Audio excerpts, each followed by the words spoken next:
Ang mabait na kalabaw ay mahilig sa maganda tulad ng mga bulaklak ng santan.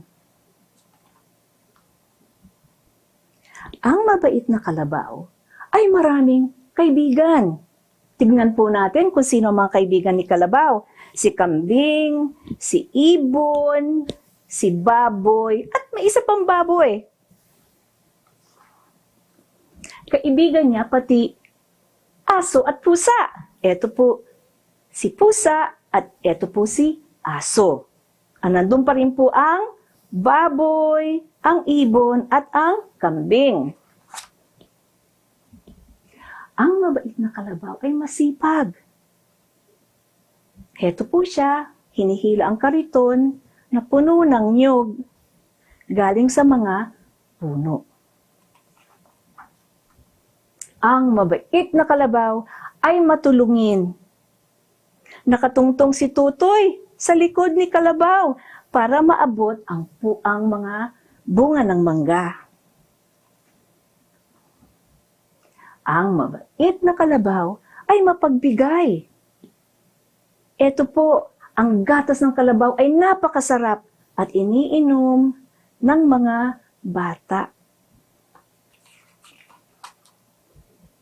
Ang mabait na kalabaw ay mapagmahal. Kaya, minamahal siya ng kapwa kalabaw. Nakita niyo ba, nagsasayawan yung kalabaw dun sa dulo? Minamahal din siya ng kanyang tagapag-alaga.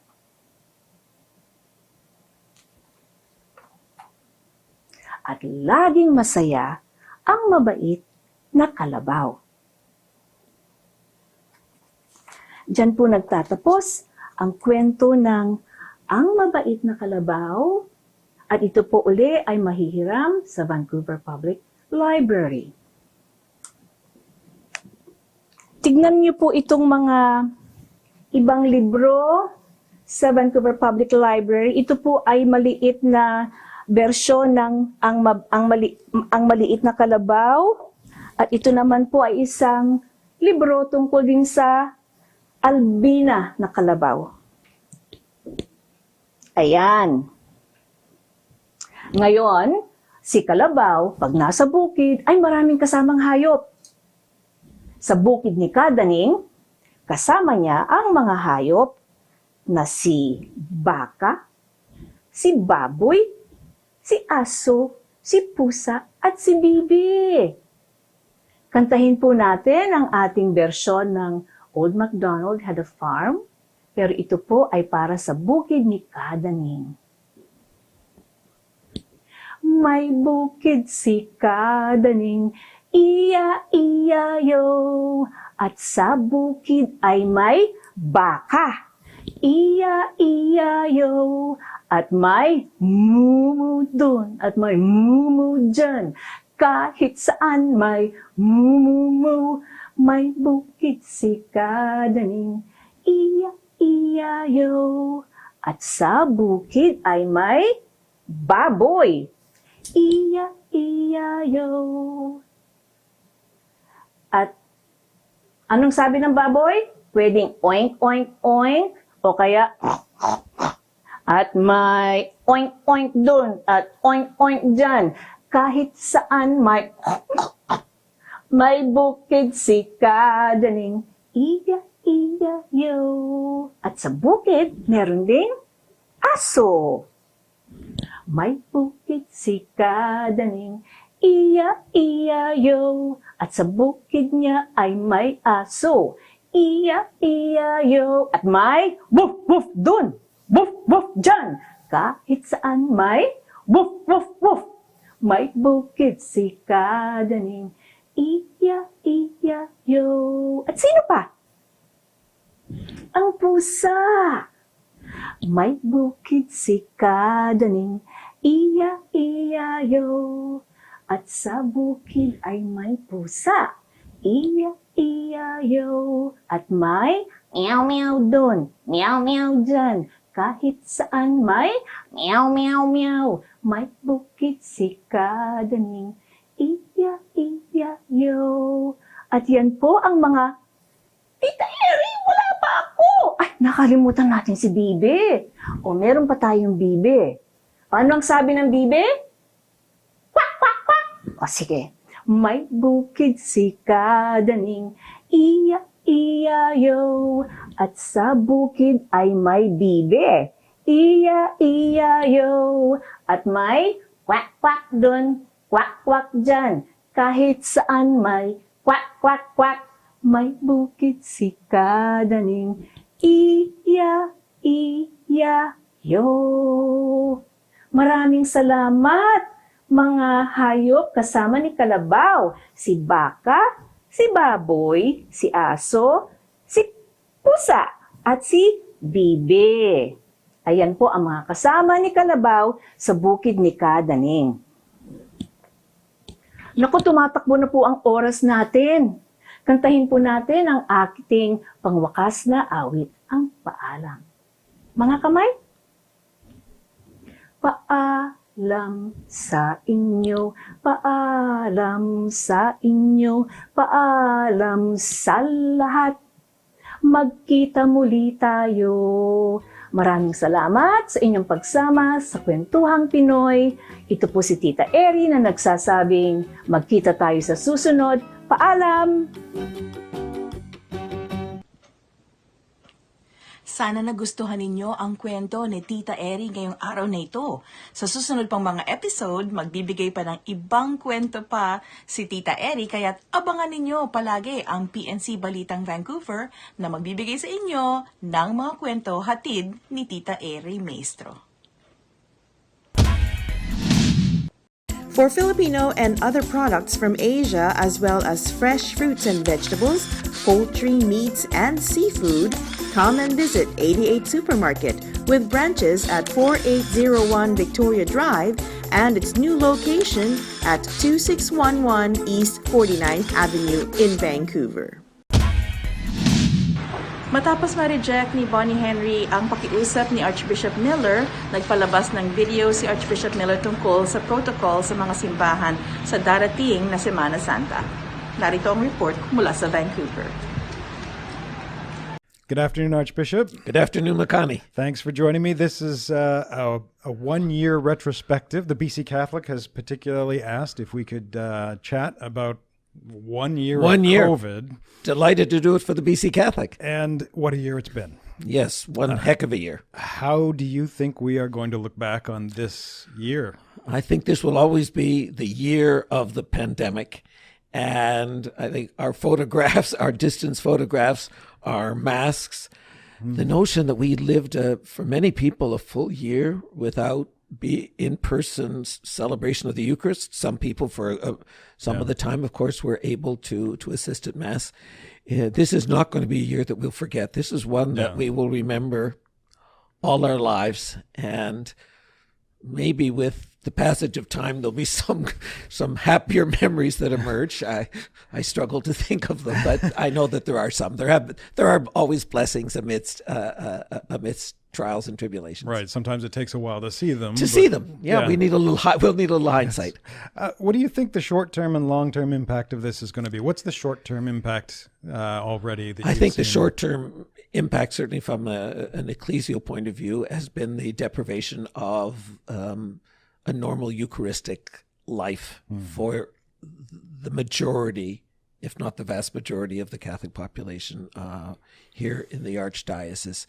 And I think we've learned probably from that that this is a kind of suffering and fast in which we join many people throughout the world, many of our brother and sister Catholics who kind of live without the Eucharist in it for prolonged periods of time. So maybe it's made us more sensitive to them and more developed in ourselves a deeper yearning for the importance that the Eucharist plays in Catholic life, that we are a church of sacraments and the sacrament. Right. Well, and in terms of long term, I know we're still in the pandemic and it's hard to assess, but Yeah. what would you think of, what are the long term impacts for this? Well, I think one of the long-term impacts, I can think of a couple, off the top of my head. One is that we have pivoted very quickly, and our communications folks were marvelous in this, in realizing the blessings and the possibilities of virtual and live streaming and social media. I think this will remain sort of in our toolbox as means of evangelization. I think that's certainly one long-term benefit. A second might be, and this remains to be seen, whether people will see the importance of the Sunday Eucharist, that this is, the community coming together as God's people to worship. We might say, yeah, we miss that. We see how important it is, and we can't just take it for granted. Right.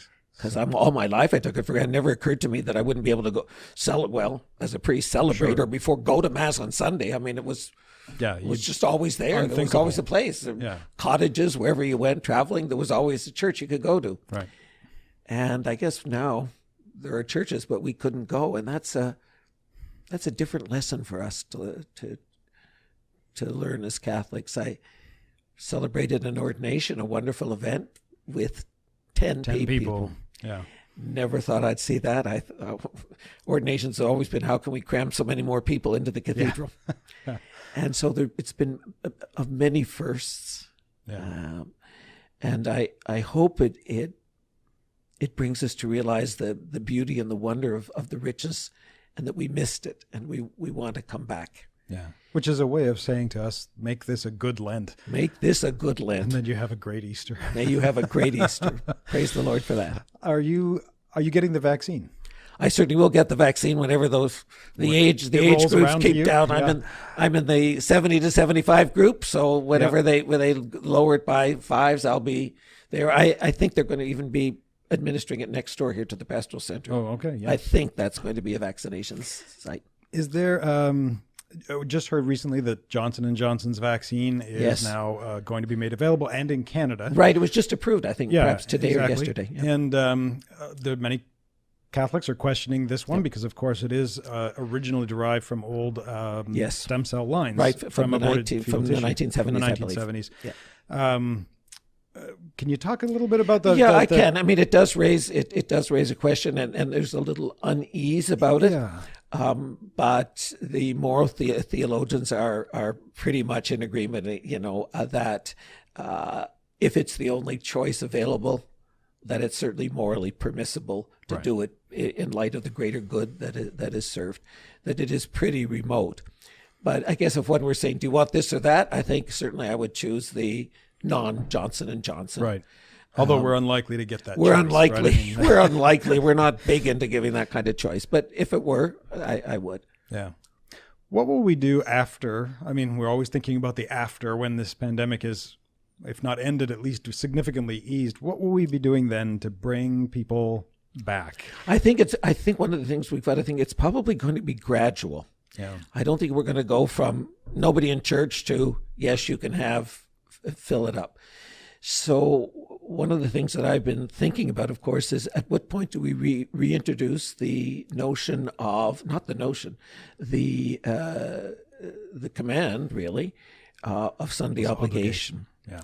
And I noticed in one big diocese in the United States, they reintroduced it because they can now go back to church. And the Archbishop, I think, very wisely gave a lot more conditions on why you might not be able to fulfill the obligation. Before it was always kind of really serious impossibility or serious, sickness. Illness, yeah. And he said now he included even such thing of people who might have anxiety. Oh, yeah. That they're not going out in public. And so I think when it comes, that's certainly one of the ways that we'll be preparing. I think all the priests are anxious to get back to having the normal groups that come and celebrate in the parish, that serve the parish, everything from getting sandwiches ready for a soup kitchen to meeting of the Catholic Women's League. Right. There's a thought of a lot of people maybe who were already kind of on the margins have gotten very comfortable not being Yes. at Mass. What are we looking at for them? I think that's certainly possible. We know that many people have become comfortable because they say so. And one of the things I think we'll have to think about, and with a lot of people, is how many virtual masses should we continue to offer? Once there's live Mass. Once you can come to Mass. We know that there'll be some, as there always have been, for the old category of shut-ins. Yeah. But should every parish do it? There might be a transition period of several months when we keep doing it and then ease it off. I think we'll have to see how it comes about. But I think everybody is wanting a return to. Yes, we're going to have prep in our school. We're going to have real confirmation. We're going to have First Communion, and we'll have 40 or 50 kids. Right. That might not be 40 or 50 this year. It might be 10 at a time or something. We'll wait, see. Now, we hope for all of the numbers to come back as well We do. physically, but there's also a chance that that we may have lost some people during this time. There is a chance, and we have a lot of good programs of outreach. We're training people to be evangelizers. I think the Proclaim movement will be, I believe, working with people. How do you help the person who is I'll watch Mass on TV. I like Bishop Barron. Yeah. And to be able to provide, there's nothing. We believe in real presence in both senses, the real presence of Jesus and kind of that you're present there as well. So it'll be a chance for some catechesis. And direct outreach. Direct outreach. And maybe, giving, we have Proclaim. They should be able to give, come up with some tools, those simple tools to help people in the conversation with the friend who is saying, I put my computer on the patio table on Sunday morning. That's just fine. Yeah. How are you personally doing? How's this year been for you personally? I missed my vacation. Aside from your vacation, spiritually, mentally, physically, how's this year been for you? I'll probably put on a few pounds, but it's just been unusual. Fortunately, the pastoral center never shut down, so I wasn't housebound or with a sense of feeling isolated from other people. Right. I certainly miss going to a wide number of parishes and meeting lots of people from around the archdiocese. Spiritually, there's a little more quiet time, which has not been unwelcome. Yeah. There's just more evenings free that aren't spent, out and so on at various functions. And so in that sense, it's been a quieter year. But a quiet year is fine, and we're marking a year, but You'd like to gladly renounce a little bit of this now to go on to a busier and more outward year. Yeah. Yeah. How would you characterize how the Archdiocese has done in this last year? Great question. I think in many ways it showed the amazing amount of creativity that emerged. It emerged certainly in our school system. Man, they pivoted after spring break last year. I remember I was doing a pastoral visit of a parish, and met with the school kids. They were in the gym in those days. They could still be sitting on the floor, and they were told, pack all your books because you might not be coming back. And indeed, of course, they didn't come back, but they were online. Right. Almost right away. Very quickly, yeah. Which is amazing. The number of parishes that started live streaming and then really sort of gussied it up. They got better equipment, learned how to do it. We got any number of events online. Mm-hmm. A one conference that was put up online, an amazing thing. Recently, the Catholic Educators Conference, they had Bishop Barron. Right. Sort of in virtual person. So I think there's been in terms of catechesis and formation, many opportunities. We always miss the communal aspect. Financially, which is, we have institutions to maintain. The federal programs, the CWS has helped a lot. Yeah. And people have been very generous. I guess rather surprisingly, there are some parishes that did even better financially than the year before. But not all. Right. That's a few. Yeah, for sure. But the people got used to. There's many more people giving online and so on. They're making use of tools, so it hasn't been a financial disaster. There's been certainly some weakening, setbacks, and a little bit of pruning, but that shows, I think, the generosity, and it is a measure of engagement. It's like Project Advance, which started very late, but we were only 500. We were still 6.7 million, which is very good. Yeah, and so I think there are many good fruits that can be seen, but there's nothing like normal. No. And are you looking forward to some kind of normal in the coming year? I'm looking forward to a lot of normal. It might not be really normal, but I think we're going to get gradually there. Gradually, we'll be normalizing, and but it will be wonderful to have people back in parishes. Can you imagine being able to go to mass and having a full choir sing, or everybody sing? Right. That'll be wonderful. Yeah. Among many other things, of course, but and to be able to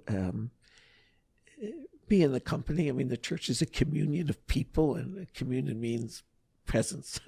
Yeah. At dito na naman nagtatapos ang balita namin para sa linggong ito. Kung kayo may mga komento, mga issue o balitang nais niyong ibahagi sa aming programa, ang PNC ay bukas para sa inyong lahat. Mag-email lamang po sa balitangvancouver@gmail.com o tumawag sa 604-588-6397. Mula pa rin dito sa simbahan sa Delta, sumusunod pa rin sa healthcare protocols. Ako po si Rosette Correa at ito ang Philippine News Canada, Balitang Vancouver. For Filipino and other products from Asia, as well as fresh fruits and vegetables, poultry, meats, and seafood, come and visit 88 Supermarket with branches at 4801 Victoria Drive and its new location at 2611 East 49th Avenue in Vancouver.